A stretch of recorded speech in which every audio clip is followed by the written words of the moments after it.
Government budget and the economy. Government budget part 2 video में आज हम स्टार्ट करेंगे 3 types of budgets. Number 1 balanced budget, number 2 surplus budget, number 3 deficit budget. Balanced budget. Government budget is said to be a balanced budget if estimated government receipts are equal to the estimated government expenditure. This balanced budget is a signal of financial stability in the country. It indicates that government is not indulging in any wasteful expenditure. Number 2, surplus budget. A government is said to be in surplus budget when estimated government receipts are more than estimated government expenditure. So surplus budget is equal to estimated government receipts are more than estimated government expenditure. In case of this surplus budget, more money is taken away by the government than being injected in the economy. And इसमें एक important point ये है कि surplus budget always helps us to reduce the aggregate demand in the economy, which is required during excess demand to control inflation. So one marker question ये भी बन सकता है कि inflation में आप surplus budget को use करेंगे या deficit budget को use करेंगे, right? तो this is really important. Surplus budget को आप यूज करते हैं इन केस ऑफ इन्फ्लेशन और excess demand. Let's start with deficit budget. If estimated government receipts are less than estimated government expenditure, okay, then इसे आप कहते हैं deficit budget. And you know, bete, this budget is helpful in controlling deflation in the economy. So हमने अभी तक इस slide में क्या सीखा, इस पार्ट में क्या सीखा कि गवर्नमेंट बजट जो है वो 3 टाइप्स के होते हैं, balanced budget, okay, surplus budget and deficit budget. Balanced budget में एस्टिमेटेड गवर्नमेंट रिसिप्ट्स इक्वल है गवर्नमेंट एक्सपेंडिचर के। सरप्लस बजट में estimated government receipts are more than government expenditure and deficit में government receipts are less than government expenditure. Surplus budget is helpful in correcting inflation and deficit budget is helpful in correcting deflation. Okay, now we will move to the next topic, measures of government deficit. The second topic is measures of government deficit. बच्चे, मैंने आपको अभी बताया था government deficit या budgetary deficit का क्या meaning है, मतलब कि डेफिसिट बजट की मैं बात कर रही हूँ। ओके, डेफिसिट बजट क्या होता है? जब estimated government receipts are less than estimated government expenditure, correct बेटा? Okay, estimated government receipts are less than estimated government expenditure. अगर मैं इसे फॉर्मूला के फॉर्म में लिखूं तो ये जो मेरा डेफिसिट बजट है या फिर जिसे बजटरी डेफिसिट भी कहते हैं, फॉर्मूला बन गया total expenditure minus total receipts. Okay, तो ये है आपका मीनिंग। और जब मैंने इसे फॉर्मूला के फॉर्म में लिखा तो ये बन गया deficit budget is equal to total expenditure minus total receipt. Right, यहां तक डन. चलिए आगे बढ़ते हैं. अब डेफिसिट बजट को हम फर्दर 3 पार्ट्स में डिवाइड करेंगे. Okay, deficit budget further I am dividing this in 3 parts. Revenue deficit. Okay, revenue deficit. Correct. Second है आपका जो आपने स्टडी करना है, that is fiscal deficit.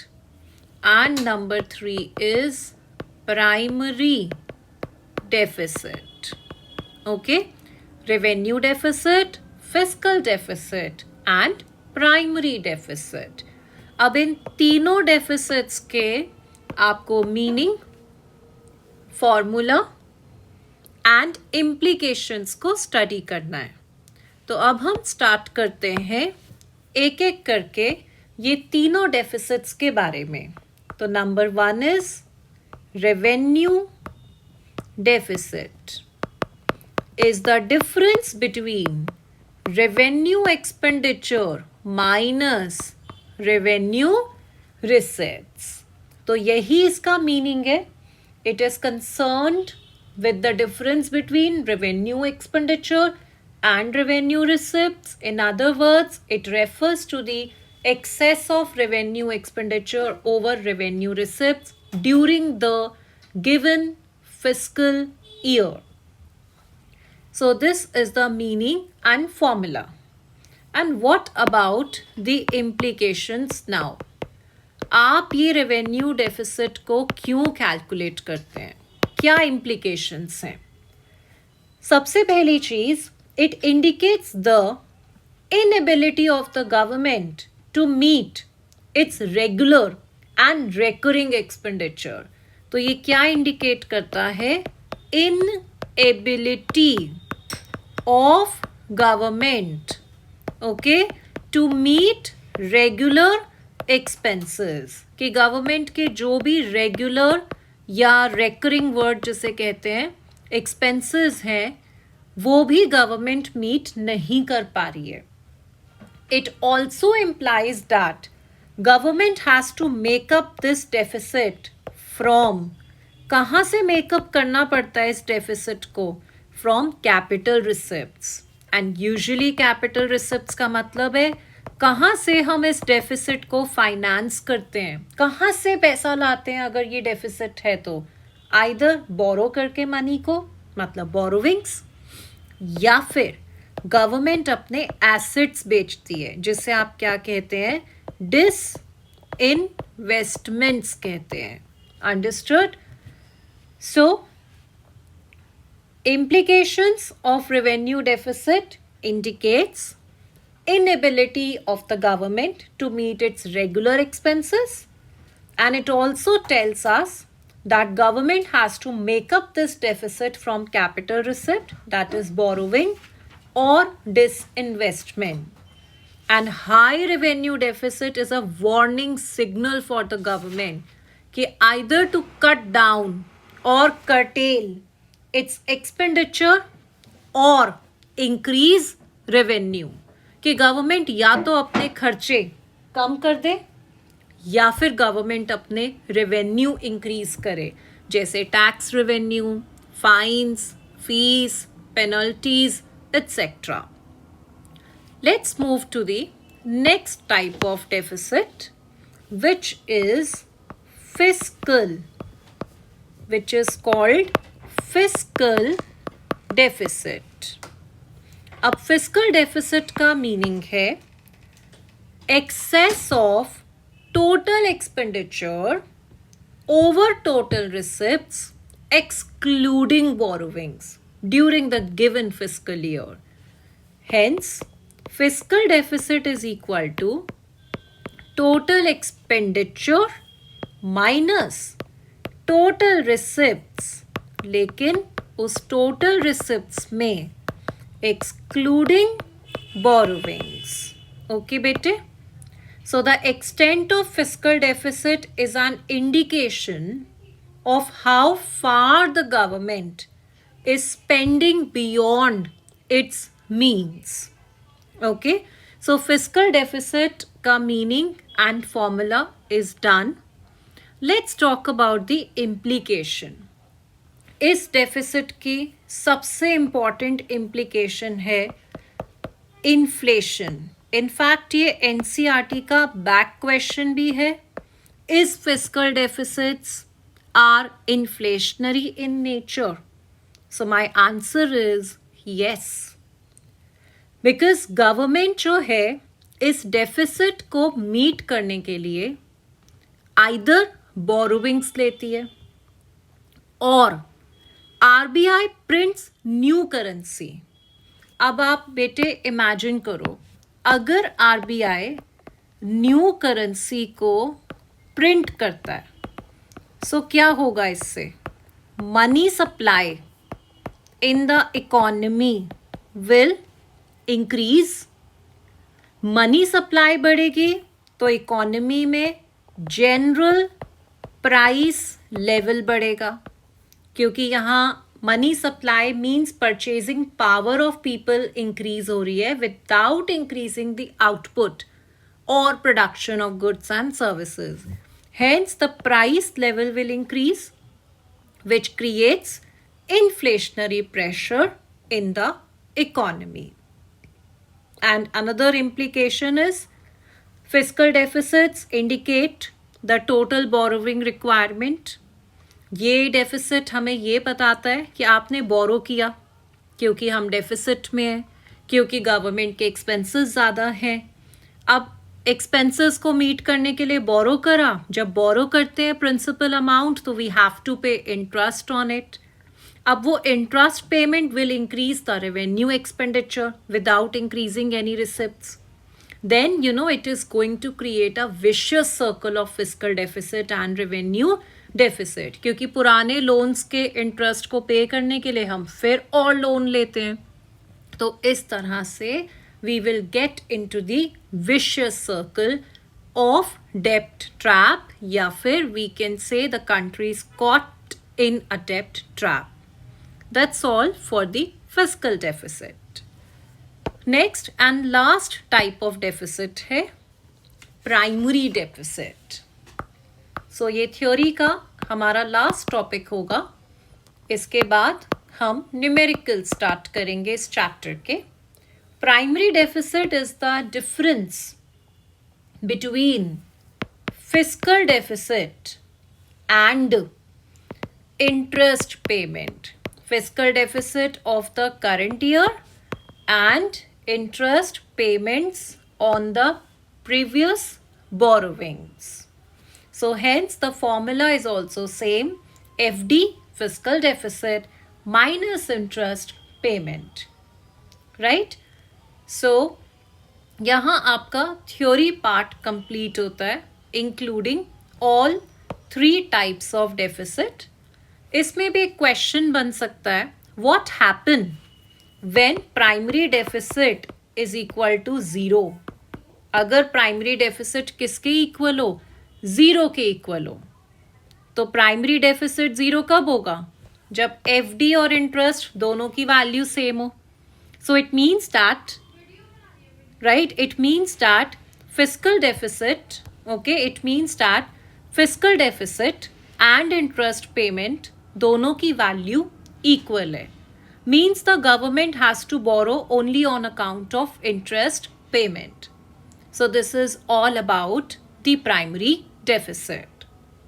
Let's start with the numerical portion now. Numericals के लिए पहले आप एक list of formula create करेंगे. उस list में number 1 formula लिखिए revenue deficit का. Okay? एंड फॉर्मूला कहता है आपको it is equal to revenue expenditure minus revenue receipts. Okay, this is the first formula.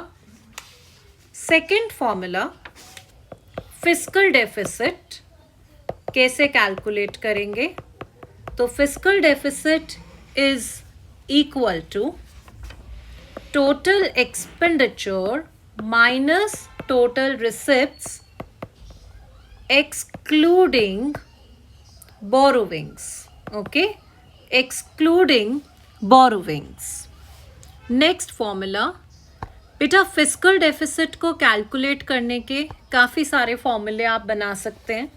जैसे मैंने एक फॉर्मूला ये भी क्रिएट कर दिया.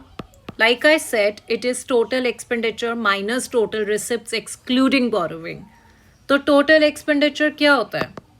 Sum of revenue expenditure and capital expenditure minus revenue receipts plus capital receipts, क्योंकि total receipts minus करते हैं, excluding borrowings. So this is also the formula of fiscal deficit. Another formula, fiscal deficit is equal to borrowings. छोटा सा formula. तो मतलब अगर question में borrowings दी हैं तो मतलब फिस्कल डेफिसिट तो ओरल ही आपका कैलकुलेट हो गया. अगेन एक फॉर्मूला और है जो काफ़ी सारे न्यूमेरिकल क्वेश्चंस में यूज हो सकता है. Fiscal deficit is equal to revenue deficit plus, देखो बेटा ये रेवेन्यू एक्सपेंडिचर और रेवेन्यू रिसिप्ट है ना, हो तो माइनस ही रहा है, तो मैंने उसको सीधा क्या लिख दिया? रेवेन्यू डेफिसिट लिख दिया.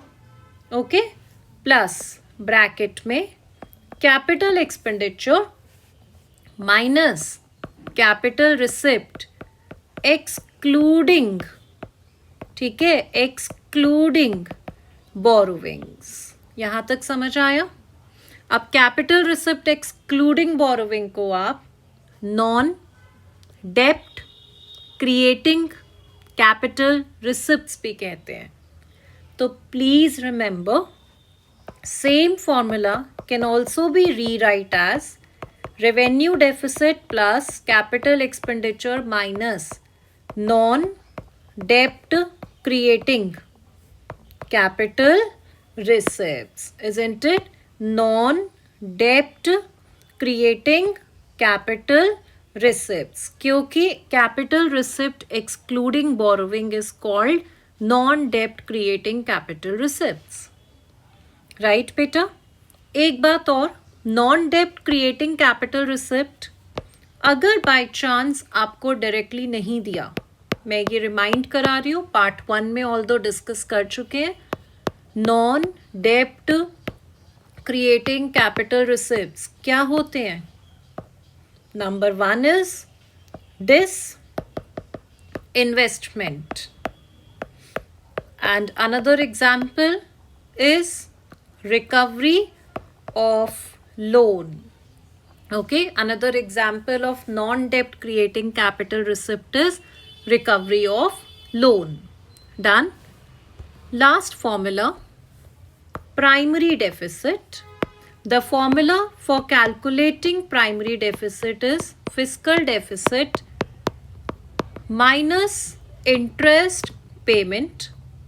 अब आप देखिए, इसी फॉर्मूला से मैं इसको रीराइट ऐसे भी कर सकती हूँ कि fiscal deficit is equal to primary deficit plus interest payment.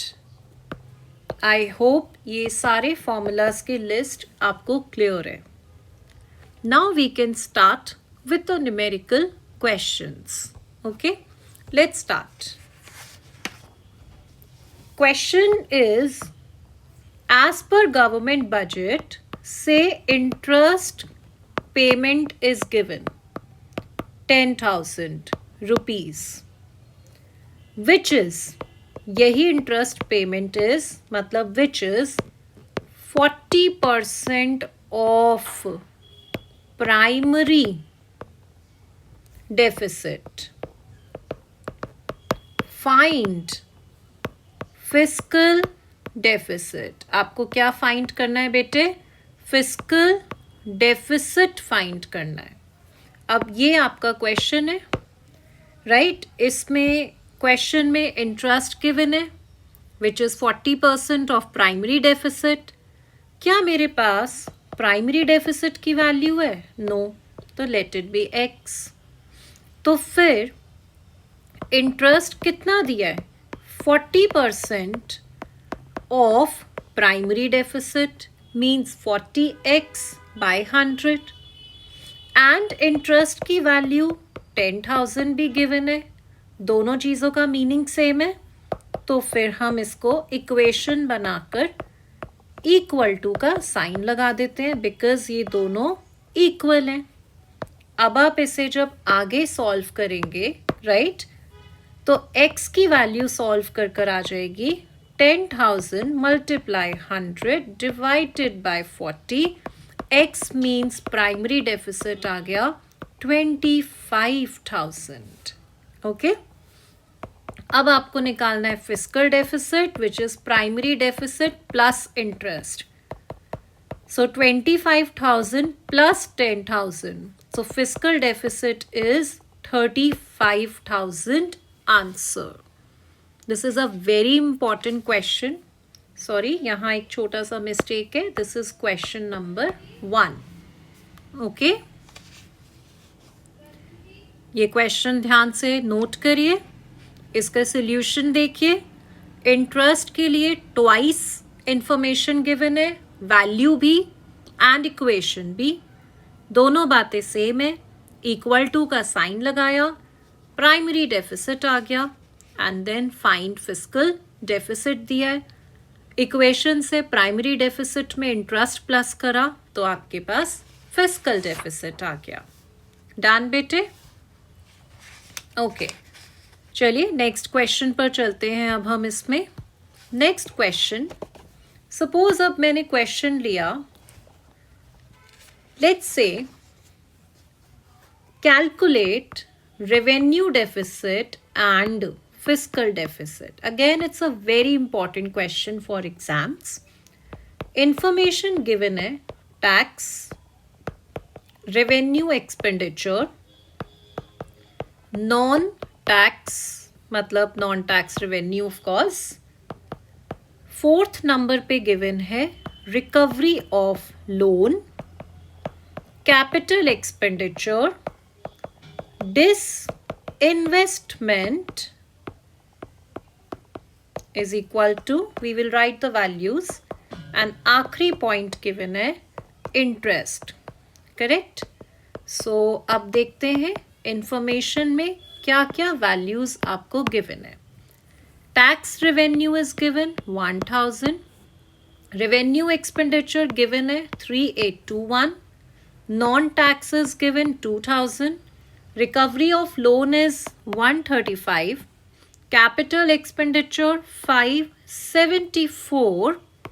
Disinvestment 100. And interest is 1013. चलिए अब हम इसे सॉल्व करेंगे, आंसर करते हैं। ओके, डिस्कस करने से पहले आंसर को आपको ये पता होना चाहिए कि रेवेन्यू रिसिप्ट वर्ड अगर डायरेक्ट ना दिया हो तो as per theory revenue receipt के दो टाइप्स होते हैं, tax revenue and non tax revenue. मुझे यहाँ टैक्स भी दिख रहा है और नॉन टैक्स भी दिख रहा है, तो रेवेन्यू रिसिप्ट तो मैं सबसे पहले कैलकुलेट कर रही हूँ 1,000 प्लस 2,000, तो रेवेन्यू रिसिप्ट्स की वैल्यू आ गई 3,000 रुपीज। डन बेटे? Step number 2, revenue expenditure is revenue deficit is revenue expenditure minus revenue receipt. Revenue expenditure is given, revenue receipt हमने कैलकुलेट कर लिया, तो रेवेन्यू डेफिसिट की वैल्यू आ गई 821। आई थिंक यहाँ तक रेवेन्यू डेफिसिट तक काफ़ी सिंपल ये गिवन था। इंफॉर्मेशन उसको हमने अप्लाई करा, रेवेन्यू रिसिप्ट्स निकाला एंड देन फॉर्मूला लगा दिया। अब इसमें समझने का पॉइंट है कि मैम ये जो रिकवरी ऑफ लोन है और डिसइन्वेस्टमेंट है ये क्या है?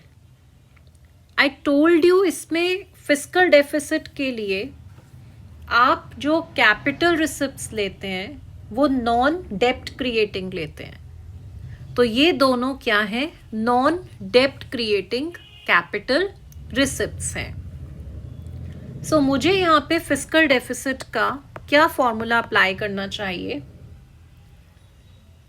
Revenue expenditure plus capital expenditure मतलब total expenditure minus revenue receipts plus capital receipts excluding borrowings, or in other words I can say non-debt creating capital receipts। चलिए फॉर्मूला अप्लाई करते हैं इसका। तो आप अब फिस्कल डेफिसिट के लिए क्या फॉर्मूला लगा रहे हैं, once again revenue expenditure plus capital expenditure minus revenue receipts plus कौन सी कैपिटल रिसिप्ट्स लेते हैं, टोटल रिसिप्ट्स एक्सक्लूडिंग बोरोविंग लेते हैं, जिसको क्या कहते हैं आप, नॉन डेप्ट क्रिएटिंग कैपिटल रिसिप्ट्स भी कहते हैं। तो फिस्कल डेफिसिट का फॉर्मूला हुआ revenue expenditure 3821 plus capital expenditure 574 minus revenue receipt हम निकाल चुके थे 3000। नॉन डेप्ट क्रिएटिंग में दो चीजें दी हैं इस क्वेश्चन में, पॉइंट नंबर 4 और 6 पर, recovery of loan and disinvestment. So 135 plus 100, ये पूरा जब हमने सॉल्व करा तो it's 4395 minus 3235। So final answer आ गया 1160 इन करोर्स। ओके, सो ये हमारा डन होता है fiscal deficit. So that's all for the chapter budget. कोई भी डाउट्स हैं आप कमेंट्स में दे सकते हैं। Thank you.